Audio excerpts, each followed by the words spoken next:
note that anarchism is bomb-throwing mayhem. What is it that attracts you to anarchism? Anarchism has nothing to do with bomb-throwing mayhem.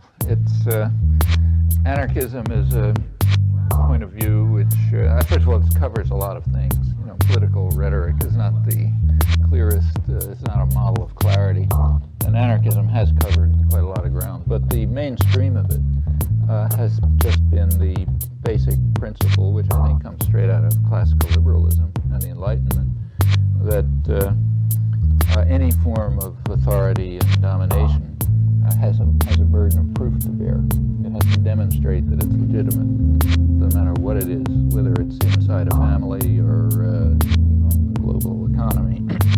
If it is a form of authority and domination and coercion, it has to show that it's legitimate. If it can demonstrate it's legitimate, it's a heavy burden to bear. If it shows that it's legitimate, okay. If not, it ought to be dismantled. That's anarchy. It's the task of those who have the authority to demonstrate that. So, for example, if I'm taking a walk with my granddaughter, suppose I'm taking a walk with my granddaughter and she runs out into the street, and I grab her and pull her back. Well, that's authority, and it might have to demonstrate that it's legitimate.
they are being subordinated in systems of power. I mean, that's true of women, for example.